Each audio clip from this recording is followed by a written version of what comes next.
Hello, everybody. It's Hot Shot, the Balls Vinyl Richie. Sounds strange, pointed out to me. I used to be the staple of the VC. Now I'm the balls of the VC. Yeah. I'm making a video here. Well, first, let me show you this list I got here. 24 records, Record Store Day. Now, I was really not considered, I was thinking of not doing Record Store Day, and if I do, it's probably going to be my last, because I'm going to be moving, and I'm not going to drive 2 hours to wait in line or go to a record store. So I thought, you know what, this will be my last. Let me look what they got. 24. I'm going to have to trim that way down. You got Josephus. That one looks good. You got the double whammy. It's a garage. The Judas Priest, Brita Steel. I don't have that album. I think I might go this way. I don't have Let It Bleed either. I had I did have a copy of it. It was kind of scratchy, so I got rid of it. But yeah, 24 records. And then I was recently on the Amoeba website, and they have their list. And there's records on their list that are not on the official list. So oh wow. Anyways, this video is my musically obsessed journey through the Vinylverse. Now, what I'm doing is I'm combining two contests into one video. And I'm going to make it, it's going to be like a mini vinyl tag. The Vinylverse, let me look here, I have it written down. The Vinylverse, he's celebrating 2 years anniversary. The contest lasts until April 10th. And you got Chris Profe, musically obsessed. He's celebrating 200 subs, and his ends Wednesday, March 18th. I'm going to leave a link to both of their contests so you can enter.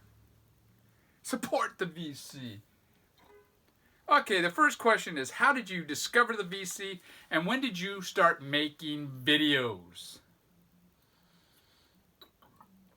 I discovered the VC through my brother in probably August 2013.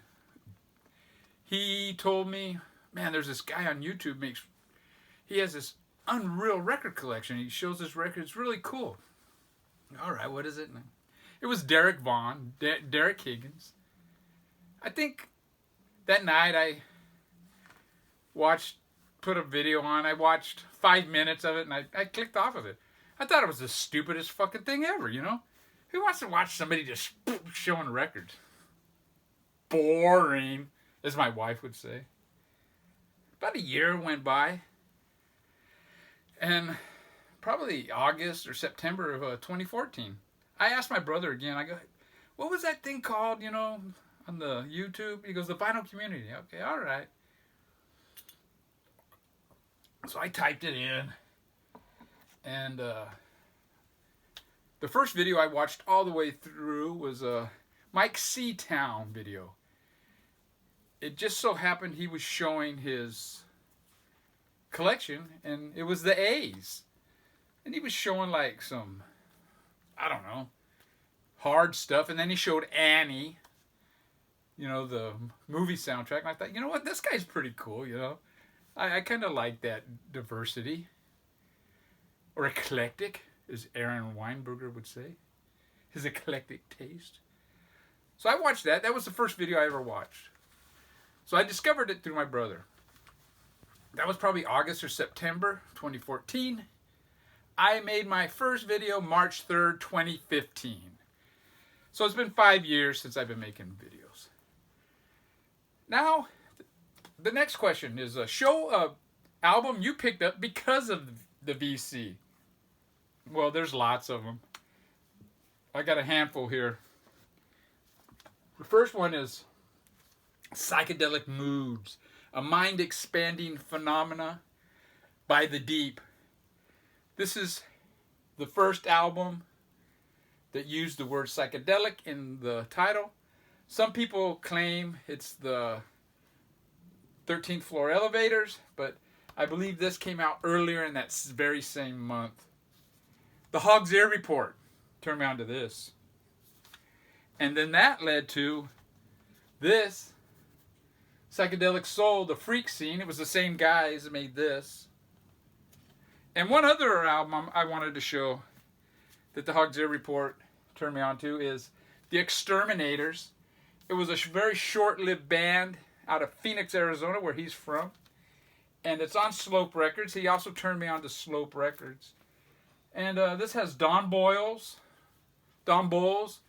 who was the drummer in The Germs, drummer for 45 Grave, a fantastic drummer. It's got dude from the Meat Puppets, I think a dude from Mighty Sphincter, and I don't know who the other guy is. I think it was Dots and Loops that showed this. Harumi. I'm pretty sure it was him. And just what he said about it and the fucking album cover, it's fantastic. And Randall Weaver, did you pick this up? I know I picked it up because of Dots and Loops, and then I think somebody else picked it up because of me. I'm thinking it was Randall Weaver, but I could be mistaken. Let me know, Randall. This one here, La Onda de la Survival, I picked this up because of the Metal Theologian. He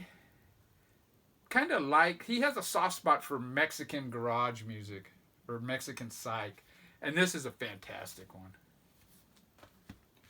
One I picked up because of Dead Wax 66 is Sunbeam Sound Machine, Wanderer. This is a really trippy album from Australia. Very limited, very cool album. Very dreamy, psychedelic album. This one was because of Vinyl in the Van, The Heads. Another great album cover. Look at that shit. Yeah, Vinyl in the Van, dude. This one is the Churchills. I think it was Dallas Pez. He found an original of this. And about that time, they did a reissue. And I bought it. A lot of people bought it and showed it in the VC. But yeah, this is a fantastic psych album. And I became aware of this because of Dallas Pez. This one here, I became aware of because of Thump Finger. Fantastic album. It is a trip, this one. And it's Les Claypool, like a solo project he did, and it never got released, and Sean Lennon talked him into releasing it, and I'm glad he did. And I'm going to show one other one. This was VCLT, but I never would have found out about this band if it wasn't for Richard Riley, the grandfather of the VC. Tuba Skinny, band in New Orleans. I as soon as I hear this music, I can't stop. My foot just automatically starts tapping. It's great. Look them up on YouTube. They're fantastic. Okay, on to the fourth question. What artist or song would you perform at karaoke? Oh, come on. But I'm going to have to go with G.G. Allen. The most offensive person in rock, you know? I mean, he has a handful of songs that even I find offensive and really bad taste. And the song I would perform is Gypsy Motherfucker. I remember one time I was out in the yard listening to music outside, and had a CD player outside, and I was playing a CD I made of G.G. Allen stuff. And I mean, he's singing about some crazy ass shit, you know.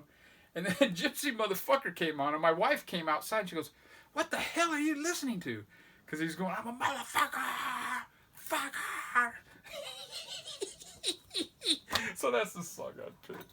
Oh, man. Album art you can't stop staring at. St. John Green. found another excuse to show this record. Now this next one is 3 desert island albums. Come on, man. I never thought I would answer this question in my life because it's, I don't know. But I'm going to tie it in with that last one. Because if I'm on a desert island, I'm not going to be able to play these records. I'm going to have to just look at them. So this would be my first one. Primitiva. I'll be staring at this, wondering, why in the fuck couldn't I have been stranded on a tropical island, you know? With this honey pie. The next one is this album here, By the Heads. You know, this would bring back memories of smoking out and making out. Yeah, great album cover. And the third one that I couldn't stop looking at, I can't stop looking at, it's Mirror by Nod. I mean, look at that. This one I can see myself. The balls. Yeah. So yeah, the Mirror's got to be in there, you know. But okay, I know what the gist of this question is. 3 albums that you can't do without, or so I'm going to play along. And I picked 3 albums that kind of scratch quite a few of my itches. Minus The Garage and Psych. But if you only get to pick 3, you know. I'm picking Howlin' Wolf, Moaning in the Moonlight. His first album. It's actually a lot of singles and stuff they put together and threw on this 12-inch. Before that, blues, in the 50s, blues was mostly a single, medium. In fact,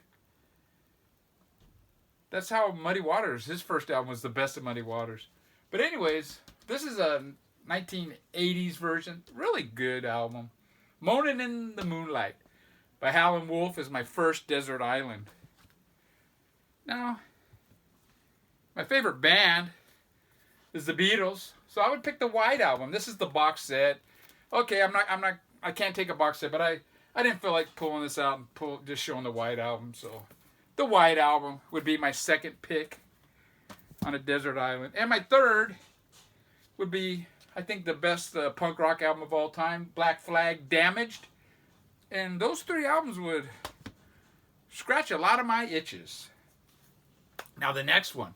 Show your favorite album in your collection. Well, come on, man. Sounds Strange said, they're all my favorite. But I'm going to answer it this way.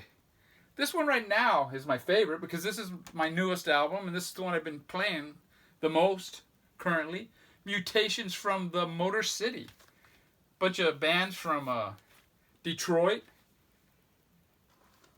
Check this out on Bandcamp.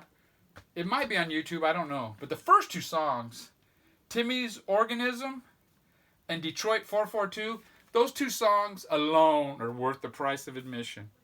Fantastic. Mutations from the Motor City. It's a punk rock, garagey punk rock in the Stooges vein. Just fantastic.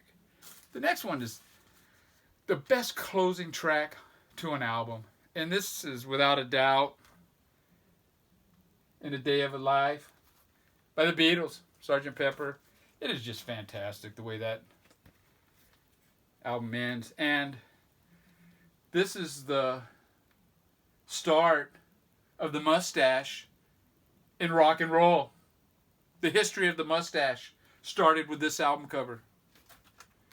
That's some trivia for the metal theologian. But yeah, A Day in the Life. And like Mazzy said, if you pick something else, you're wrong. I agree. Now, Vinylverse had the question of name his favorite Genesis album, I guess in the late 70s, early 80s period. And I remember it is Duke. I don't remember what song though. But I do have a couple of Genesis albums. I did have another one, the one that had that ha ha ha ha. I can't even remember the name. I got rid of that one. But I got Selling England by the Pound. and I got Nursery Crime. Those are my two only Genesis albums. It's not that I don't dislike Phil Collins. In fact, I saw Genesis. It had to have been like around 1990. They were doing a stadium tour, and my friends wanted to go, so I went, and I was blown away at how good they are. Now, I'm going to leave a link to the two channels that are doing this contest, but the last question is give some shout outs. So I'm going to leave a link to two more channels, and one is Roswell Ryan. He's a chap in the UK. I believe it's England, but I could be wrong, you know. It's all the same, you know. An Irishman and an Englishman, they'll disagree with that, but it's all the same. And the other one is hippydjkit. I'm going to leave a link to his, a shout out to him and leave a link to his channel. He was the dude in that last video I uploaded. But anyways, take care, everybody. There were some great comments on that, man. I had fun with it. Take care, everybody. But you know what? Fuck you. Fuck you, DJ Kit.